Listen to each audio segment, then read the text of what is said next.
बड'लेण्ड जनजाति सुरक्षा मंचनि मावफुं आफादगिरि दावराव देख्रेब नार्जारि आरो माखासे हानजाया इलिगेल हाबनानै थानाय माखासे सुबुंफोरखौ थाबैनो इभिक्सन खालामनांगौनि बिटिसिनि लेङाइ गाहाय हाग्रामा आरो आबहावा संरैखागिरि मावख'आव बिटिसिनि आइएफएस एडल पिसिसिएफ कम सिओटि फरेस्ट श्री सुमन महापात्रानि आखायाव गोसोखां बिलाइ गथायो।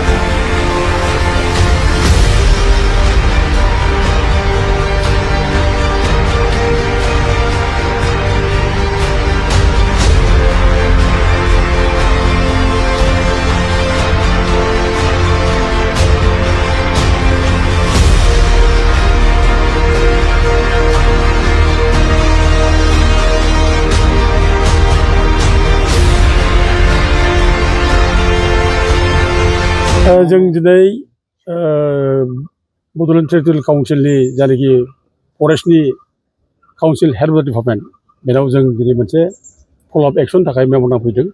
फल' आप एक्सना जाहैबाय बिथाङा जोंनो दाखालि 22 तारिखखालि 22 एप्रिल खालि मोनसे स्टिकनि कपि जोंनो हरदों। बे स्टिकआ जाहैबाय बे फरेस्टआव इसेबां इलिगेल भाबै हाबनानै थानाय एनक्ल'जारफोर दङ बेखौ होखारनो थाखाय बिथाङा बिटिसिनि प्रिन्सिपाल सेक्रेटारि स्टिक लिरदों, होखारगोन होननानै बिथांमोना बुंदों। दा गथिखे बे स्टिकखौ लानानै जों दिनै बिथांखौ आरो जोङो मोनसे धन्यबाद ग्रेटिटिउड होनाय जाबाय जोंनि तरफनिफ्राय। नोंथाङा जे जोंनि स्टिकखौ लानानै जों दाबि खालामनायखौ लानानै नोंथाङा एक्सन लानो नागिरदों बेनि थाखाय नोंथांखौ धन्यबाद आरो फल' आप एक्सनखौ लानांगौ बिनि मेम'रेन्डाम आरो नोंथांमोना मोनसे टाइम बाउन्ड मोनसे माने पलिसि लानांगौ, टाइम बाउन्ड पलिसि आरो जों बे इनक्रोचमेन्टफोरखौ जों दोननो नाङा, होखारनांगौ। जों बेखौ जोङो दाबि खालामबाय थादों आरो थांनाय जायनाखि 17 तारिख एप्रिलाव रुनिखाता फरेस्ट अफिसखौ गाग्लोबनानै फरेस्ट अफिसनिफ्राय अस्त्र शस्त्र लुटपाट खालामनाय, बे जायगायाव माने मटर गारि बुख्रुबनाय, माने फरेस्ट फोर्स पुलिस फोर्स बेनि सायाव हामला खालामनाय, बेफोर गिलु बालु मोनसे आक्रमण बियो। बे आक्रमणनि स्टाइला खिन्थु साधारन स्टाइल नङा। बे आक्रमण खालामग्राफ्रा पाब्लिकआनो साधारन मानसियानो खालामदोंब्लाबो खिन्थु बे नेचार अफ माने एटाक, बे नेचार अफ एटाकआ एक्चुवेलि जों जेराव बाहेरायाव जों नुयो मावबादि आक्रमण, बेबादि आक्रमणनि स्टाइलखौ जों नुयो आरोखि। बेनिखायनो जों बेफोरखौ स्ट्रिक्ट भाबै दमन खालामनांगौ, हमनांगौ, एरेस्ट खालामनांगौ, साजा होनांगौ, जों बेखौ दाबि खालामदों। आरो फरेस्टआव इसेबां इलिगेल भाबै माने बाहेरानिफ्राय फैनानै थाफैनाय दङ बिसोरखौबो उच्चेद खालामनांगौ, जों बेखौ दाबि खालामदों। दिनै गोबां माने जोंनि हाग्रायाव ओरै सोनाब संकस दैनिफ्राय सानजा मानास दैसिम बेयाव गोबां माने असिनाखि मानसिफोर हाबनानै दंफैयो, जायफ्रा जोंनि जायगानि मानसिजों गोरोबा, भाषाबो एखे नङा, बिसोर हिन्दी रायज्लायग्रा। बेनिखायनो बिसोरबादि मानसिया जोंनि जायगायाव माबोरै थाफैखो बे मोनसे गिदिर कुइसन। आरो दिनै बिसोरबादि थानायनि थाखायनो दिनै जोंनि जायगायाव सावथालजों बर'जों सब समाय बुलाय होनो थाखाय बिसोरो थुलुंगा होबाय थायो, एरना होबाय थायो, जाय फले गाज्रि घटना जायो। थांनाय 12 तारिख जानुवारियाव सिखना जोहोलावखौ बुथारबाय बै आवदां बाजार खाथियाव, बेथ' मारात्मक घटना। बे एखेबारे गिलु बालु आक्रमण। बे थागिबि फिसा बर' फिसाखौ गावनि जायगायावनो बाहेरा मानसिया फैनानै बुथारफैनाय,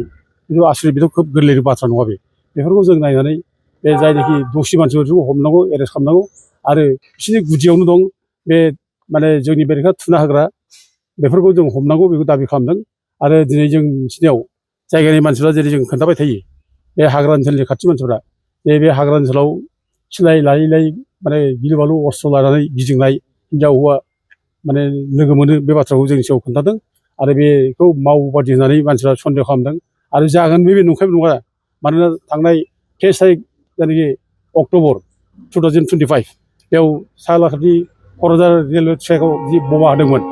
बे बमा होनायाव मावबादिखौनो होदों होननानै पुलिसआ बुंदों। आरो मावबादिया सासे गावथारजादों आरो गोबां मावबादिया पुलिस रेड खालामना खारना गदों होननानै पुलिसआ बुंदों। दा गथिखे बे मावबादि दङ होनना बुंनाया बे जोङो आं बुंनाय बा जोंनि टिमा बुंनायनि बाथ्रा नङा। मावबादि दं होननाय बाथ्रा बे पुलिसफोरनिनो बुंनाय, पुलिसआ बुंदों मावबादि दं, गोबां मावबादि खारना गदों। दा बेखायनो जायफोरा बे हाग्रा ओनसोलाव सिलाय बाननानै थानाय, सिलाय लानानै गिदिंनाय नुदों, खोन्थादों, बिसोरखौ मावबादि होननानै बयबो मानसिया सन्देह खालामदों। बेखायनो जों गभर्नमेन्टखौ जों माने रिकुवेस्ट खालामदों, खावलायदों, जाहाथे जेसेबां बे हाग्रा ओनसोलाव हाबनानै दं अस्त्र लानाय, बिसोरखौ हमनांगौ, बिसोरखौ माने एरेस्ट खालामनांगौ। आरो जेब्लासिम बिसोरखौ हमनो हाया, जेब्लासिम बिसोरखौ माने जों बे जायगानिफ्राय फोजोबनो हाया, अब्लासिम बे जायगायाव सान्थि गोजोना फैनाय नङा जों सानो। मानोना बिसोरनो बे जायगायाव माने सादा सिदा सावथालफोरखौ थुना होनानै बर' बिरुदि खामानिखौ मावहैयो। बर' बेरेखा दिनै माने सावथालफोरनि गोसोआव सोना होदों जोंहा सावथालजों बर'जों खुनु क्लेश जानाय बाथ्रा थानो नाङा सावथाल बर' बे जायगायाव जों जि समनिफ्राय दङ खोब माने मिला प्रिति जों दङ अनलायनानै जों दङ दा बे मिला प्रिति अनलायनाय बे परिबेस जों लाफिननांगोन खिन्थु जेब्लासिम बे उग्रबादि मानसिफोर थागोन बिसोरनि गेजेराव बे उग्रबादि मानसिफ्रा बिसोरखौ थुलुंगा होबाय थागोन जोंनि बेरेखा खामानि मावनो थाखाय आरो बिसोरनो जोंनि गेजेराव क्लेसिं लाबोबाय थागोन बेखायनो जों गभर्नमेन्टखौ जोङो माने खावलायदों जाहाथे गभर्नमेन्टआ बिसोरखौ हमो बिसोरखौ एरेस्ट खालामो आरो फरेस्ट ओनसोलाव जायफ्रा इलिगेल भाबै हाबनानै दं बाहेरनिफ्राय फैनाय बिसोर जाहाथे उच्चेक खालामो जों बेखौ दाबि खालामो आरो बेजों लोगोसे जोङो फरेस्ट डिपार्टमेन्टखौ जोङो खावलायदों फरेस्ट डिपार्टमेन्टआ जाहाथे स्ट्रंलि एक्सन लायो आरो जोंनि बि टि सि सरकाराबो जाहाथे फरेस्ट डिपार्टमेन्टखौ मावनायाव जाहाथे बिसोर बिथांमोनाबो हेल्प होयो बिथांमोनाबो माने सहाय खालामो आरो इभिकसन खालामनायाव बिथांमोना डाइरेक्ट माने फरेस्ट डिपार्टमेन्टखौ थोंजों जाहाथे बिथोन होयो जों बेखौनो बि टि सि सरकारखौ जों खावलायो लुबैदों बे एफआरए जानाखि माने फरेस्ट राइट्स एक्ट 2006 बे राइट्स एक्ट बादियै खामानिखौ मावनांगौ जों बेखौ लुबैयो दा ट्राइबेल मानसि जे बर' फिसा बे जायगानि जों थागिबि फिसा जों थागिबि फिसाखौ जोंनि सरकारा एसेबाबो एफआइआरखौ जोङो माने नायलायगोन सोरबा जुदि खोब गाज्रिखौ एनक्ल'ज खालामदोंब्ला जों बेखौ दस्रा जायगायावसो लांनानै थिप खालामनो हायो बेखौ होख्रांलायनाय इभिकसन खालामनाय जानो नाङा ट्राइबेल मानसिखौ बिदि अननाय खालामा आरो गथिखे जों बिसोरखौ दस्रा जायगायाव शिफ्ट खालामनायनि बेब'स्थाखौ जोंनि बि टि सि सरकार माने लानांगौ आरो 2005नि जायनाखि 13 डिसेम्बर बिसिम जायफ्रा थानायनि लेखा दंखायो बे लेखा थानाय ट्राइबेलफोरखौ रावबो जेबो खालामनो हाया मानोना आयेनाव जोंनो फरेस्ट राइट एक्टआवनो होखादों खमथा होखादों 2005नि 13 डिसेम्बरसिम जायफ्रा दंखायो बिसोरखौ बे जायगायाव सेटेल खालामनांगौ बिसोर थानो होनांगौ न' बां थानायनि बेब'स्था खालामनांगौ बिसोर आयेनाव दं गथिखे जोंखौ जायफ्रा लेखा दङ 2005नि 13 डिसेम्बरसिम बेखौ जेबो खालामनो हाया बे थागोन आरो बिनि उल्था जायफ्रा जों सावथालनि बाथ्रा बुंदों सावथालफ्रा बे जायगायाव ट्राइबेल नङा बे जायगानि थागिबि नङा बिसोरो जों माने झारखन्डआवसो बिसोरो माने एसटि जोंनि जायगायाव एसटि नङा दा ओंखायनो बिसोरो जुदि बे हाग्रायाव थायोब्ला हाग्रायाव दंब्ला बिसोरो माने 13 डिसेम्बर 2005नि मोनथाम जेनेरेसन सिगां थानाय जानांगौ हाग्रायाव मोनसे जेनेरेसनाव 25 मोनथाम 75 बोसोर जायो दा 75 बोसोर जानांगौबा बे 13 डिसेम्बर 2005निफ्राय अब्ला 1931 30 बे जायो आरोखि 1930 1931 बे बोसोर गोलैयो आरोखि बेखायनो बे बोसोराव दंना गैया बिसोरो बेखौ नायनांगौ आरो बे बोसोराव जुदि बिसोर हाग्रायाव गैयाब्ला बिसोरखौ होखारनांगौ इभिकसन खालामनांगौ जों बेखौ दाबि खालामो एस पार forest rights act political violence लानो नाङा दा जों बिराद जथेस्थ' जाबाय शिक्षा जों मोनबाय थांनाय माने 22 तारिखआव जायनाखि सिखोना जोहोलावखौ गावथारबाय बुथारबाय बेथ' कम्प्रमाइज जानाय बाथ्रा नङा गिलु बालु घटना बेबायदि घटनाथ' अनेक जागोन सोरनावबा जागोन सोरबा बिदि बुथारबावगोन गथिखे जों बेबायदि बुथारग्रा मानसिफोरजों जों माने एथ' माने नोरोम जानो फालाय बेखौ जोंथ' साजा होथारनांगोन ओमफ्राय बिनि बादै नोङो थांनाय जानाखि 17 तारिखनि एप्रिलाव जानाखि घटना जाबाय दा बे हिसाबै बेफोरथ' गोरलै बाथ्रा नङा दा बे खेथ्रआव पलिटिकेल माइलेज लानो नागिरलायोब्ला जों जाथिया जोबगोन हारिया जोबगोन पलिटिकेल लिडारफ्रा लिडार जानो थाखाय माइलेज लानोसै लिडार जानोसै गिदिर जानोसै पजिसन मोनसे लानोसै सोरबा बिदिनो माने एमएलए जागोन मन्थ्रि जागोन सोरबा EM जागोन बायदिसिना माने बिबान लानानै थागोन खिन्थु बे गोरिब गुन्द्रानि अबस्था मा जागोन जों जुदि दानिफ्राय जुदि माने सजाग जायाब्ला जों दानिफ्राय जुदि गोख्रों जुदि मोनसे थांखियाव फैयाब्ला जों सानना ला जों बुंनो हायो कयेक बोसोरनि उनाव बे बर' जाथिया जोबनायनि लामायाव फैबाय बर' जाथिया थांनानै थानाय नंला आरोखि आरो जों दानो जायगा जायगा थांब्ला गिलुं गिलुं थानो गोनां जायो